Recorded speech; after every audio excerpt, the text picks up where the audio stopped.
சபரிமலைக்கு மாலை அணிந்து லட்சக்கணக்கான பக்தர்கள் மண்டல விரதத்தை தொடங்கியிருக்கிறாங்க.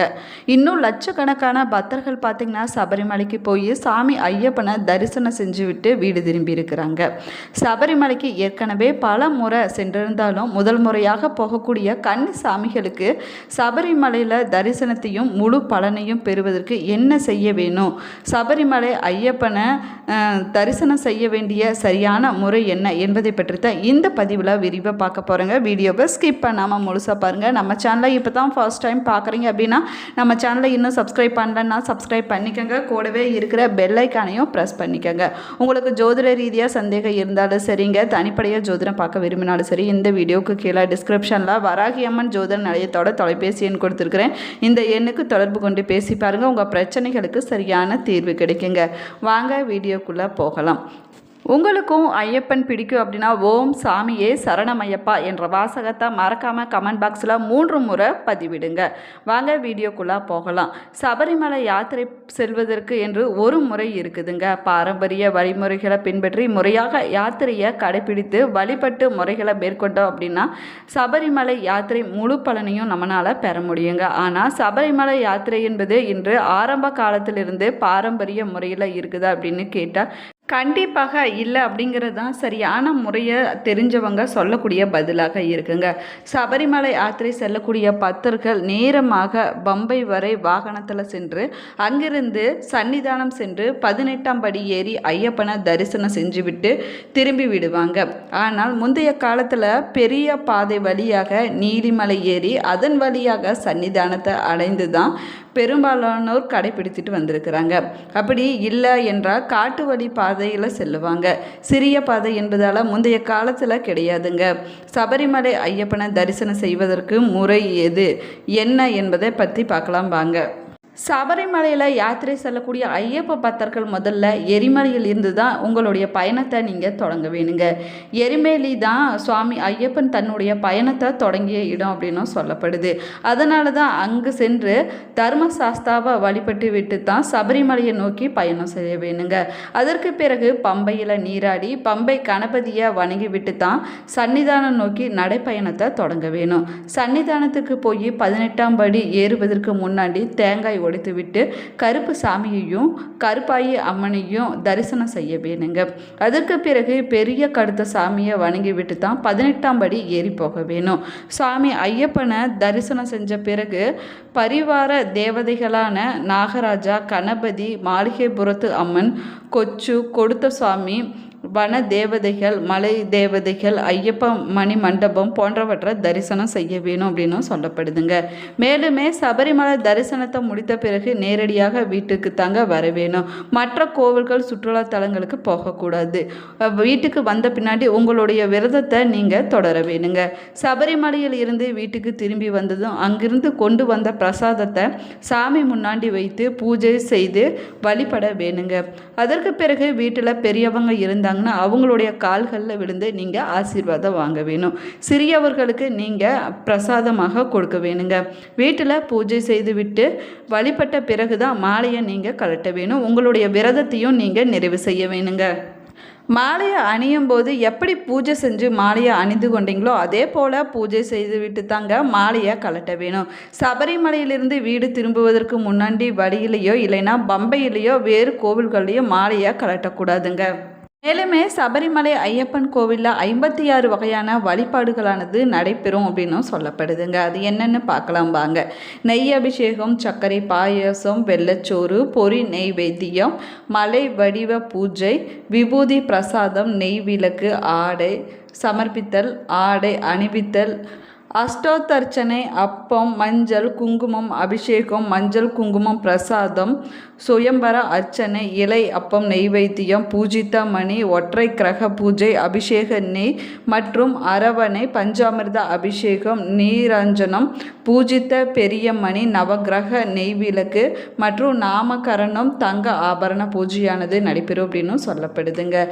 மேலுமே நெல்பர ஐயப்ப சக்கரம், சத்ரு புஷ்பாஞ்சலி, சத்ரு சுக்தாஞ்சலி, ஹரிஹர சுத்த ஸ்லோகார்ச்சனை, சோறு ஊட்டு, அடிம நவகிரக பூஜை, கணபதி ஹோமம், மங்களப்பறை, உஷபூஜை, பகவதி சேவை, உச்ச பூஜை, நித்திய பூஜை, அஷ்டபிஷேகம், வெள்ளி அங்கி சாத்துதல், கலபாபிஷேகம், லட்சாபிஷேகம், தங்க அங்கி சாத்துதல் போன்றவை நடைபெறும் அப்படின்னு சொல்லப்படுதுங்க.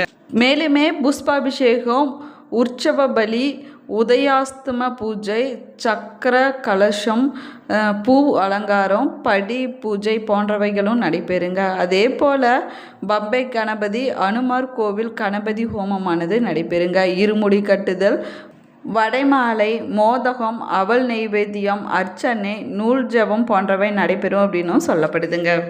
சபரிமலையில் 18 படிகள் ஏறி ஐயப்பனை தரிசித்தா அந்த பக்தர்களுடைய வாழ்க்கை ஐயப்பன் படிப்படியாக உயர்வை தருவார் அப்படின்னும் நம்பிக்கையாக சொல்லப்படுதுங்க. இந்த 18 படிகளும் 18 விதமான குணங்களை குறிப்பதாகுங்க. 18 தேவதைகள் இந்த படிகள் தான் வாழ்வதாக சொல்லப்படுது. சத்திய தர்மங்கள் வழியில் கடுத்தசாமி, கருப்பசாமி, கருத்தாயி அம்மன் போன்றோர் காவல் தெய்வங்களாக இருந்து இந்த 18 படிகளை காத்து வருவதாகவும் சொல்லப்படுதுங்க. மேலுமே பார்த்தீங்கன்னா சபரிமலை ஐயப்பன் கோவில் அப்படின்னாலே நம்முடைய எல்லோருடைய நினைவுக்கு வரக்கூடியது 18 படிகள் தாங்க. அதன் மீது தர்ம சாஸ்தாவாக எழுந்தருளி இருக்கக்கூடிய மணிகண்டன் சந்நிதி தாங்க. கார்த்திகை முதல் தேதி மாலை அணிந்து ஒரு மண்டலம் கடுமையாக விரதம் இருந்து இருமுடி கட்டி சபரிமலை யாத்திரை சென்று 18 படிகள் ஏறி ஐயப்பனை தரிசிப்பதும் ஒவ்வொரு ஐயப்ப பக்தருடைய வாழ்நாள் பாக்கியமாகவும் சொல்லப்படுதுங்க. அதுலேயும் சபரிமலையில் 18 படிகள் ஏறி ஐயப்பனை தரிசித்தோம் அப்படின்னா அந்த பக்தருடைய வாழ்க்கையில் ஐயப்பன் படிப்படியான உயர்வை கொடுப்பார் அப்படின்னு நம்பிக்கையாக சொல்லப்படுது. இந்த 18 படிகளும் 18 விதமான குணங்களை குறிப்பதாகுங்க. இது தவிர 18 என்ற எண்ணுக்கு வேறு சில சிறப்புகளும் இருக்குதுங்க. சித்தர்கள் 18 பேர், கீதையின் அத்தியாயம் 18 ஆகுங்க.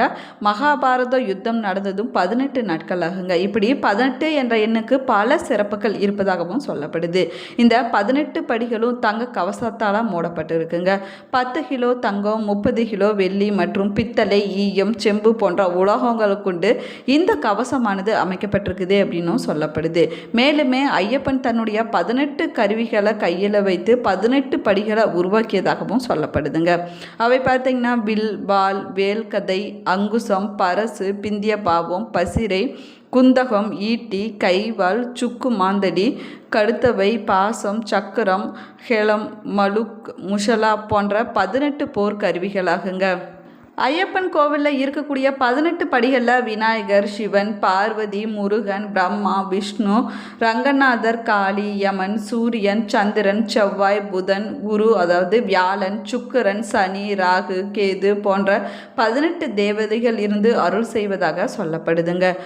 கார்த்திகை மாதம் பிறந்துருச்சு அப்படின்னாவே ஐயப்ப பக்தர்கள் அனைவரும் துளசி மாலையை அணிந்து காவி உடை உடுத்தி மண்டல விரதத்தை தொடங்கியிருப்பாங்க. நிறைய பேர் பார்த்திங்கன்னா கார்த்திகை முதல் நாளிலேயே இருமுடி கட்டி சபரிமலைக்கு சென்று சுவாமி ஐயப்பனை தரிசனம் செஞ்சுட்டு வருவாங்க. நீங்களும் வழக்கமாக சபரிமலைக்கு மாலை அணியக்கூடியவங்களாக இருந்தீங்கன்னா புதுசாக இந்த வருஷம் மாலை அணியக்கூடிய கன்னிசாமி இருந்தாலும் சரிங்க, சபரிமலை வழிபாடு குறித்து சில முக்கியமான விஷயங்களை தெரிந்து கொள்ளுங்க. ஐயப்பன் படையில் சேனாதிபதியாக இருந்த கடுத்தசாமி, அதாவது கருப்புசாமி 18 படிக்கு பக்கத்தில் பிரதிஷ்டை செய்யப்பட்டிருக்கிறாருங்க. அவருக்கு முந்திரி மற்றும் திராட்சை படைத்து வழிபட்டோம்னா தோஷங்கள் அனைத்துமே நீங்கி நம்முடைய வாழ்க்கையில் நன்மை நடைபெறும் அப்படின்னு சொல்லப்படுது. சபரிமலை ஐயப்பனுக்கு மாலை நேரத்தில் அர்ச்சனை செய்வாங்க. அர்ச்சனை சீட்டு பின் பக்கத்தில் உங்களுடைய ராசி நட்சத்திரத்தை ஆங்கிலத்தில் எழுதி கொடுத்தீங்கன்னா அர்ச்சனை செய்து தருவாங்க அப்படின்னும் சொல்லப்படுது. சபரிமலையில் தினமும் அதிகாலை 3 மணிக்கு கோவில் திறந்து சுப்பிரபாதமானது பாடப்படுதுங்க. ஐயப்பனுக்கு தினமும் இரவு 8 மணிக்கு புஷ்பாஞ்சலி நடத்தப்படும். பக்தர்களை பூக்களை கூடையில் எடுத்து வந்து கொடுப்பாங்களாமாங்க. ஐயப்பனுக்கு விபூதி, சந்தனம், பால், பன்னீர், தேன், பஞ்சாமிர்தம் மற்றும் இளநீர் போன்றவற்றால் 108 ரூபாய் நாணயம் என 8 கொண்டு அபிஷேகம் செய்யப்படும் அப்படின்னும் சொல்லப்படுதுங்க. அதுவே அஷ்டோத்திர அபிஷேகம் அப்படின்னும் அழைக்கப்படுது. ஐயப்பன் சிவனின் உடுக்கையை படுத்து வைத்த நிலையில் இருக்கக்கூடிய பீடத்தில் சிவனை போல தியான கோலத்தில், அதாவது முக்தி தருவது விஷ்ணுவை போல விழித்த நிலையிலும் காத்தல் தொழில் அருள் பாலிப்பது ரொம்பவே விசேஷமானதாகுங்க. மேலுமே பார்த்திங்கன்னா சபரிமலை பொன்னம்பலம் மேட்டில் மகர சங்கராந்தி நாளில் நாள்தோறும் ஜோதியை அப்பாச்சிமேடு, பம்பை, பெரியானை வட்டம் மற்றும் புல்மேடு போன்ற இடங்களிலிருந்து பார்க்க முடியுங்க. புல்மேடு பகுதியில் தான் இந்த ஜோதி நல்லா தெரியும் அப்படின்னு சொல்லப்படுது. இந்த பதிவு உங்களுக்கு பயனுள்ள தகவல்களை கொடுத்துருக்குன்னு நினைக்கிறேன். இந்த பதிவு உங்களுக்கு பிடிச்சிருந்தால் லைக் பண்ணுங்கள், ஷேர் பண்ணுங்கள், கமெண்ட் பண்ணுங்கள். இன்னும் நம்ம சேனலை சப்ஸ்கிரைப் பண்ணலன்னா சப்ஸ்கிரைப் பண்ணிக்கோங்க. கூடவே இருக்கிற பெல் ஐக்கானையும் ப்ரெஸ் பண்ணிக்கோங்க. Thank you friends. நீங்களும் சபரிமலைக்கு போயிருந்தீங்கன்னா மறக்காமல் உங்களுடைய கருத்துக்களை கமெண்ட் பாக்ஸில் கமெண்ட் பண்ணுங்கள். தேங்க்யூ.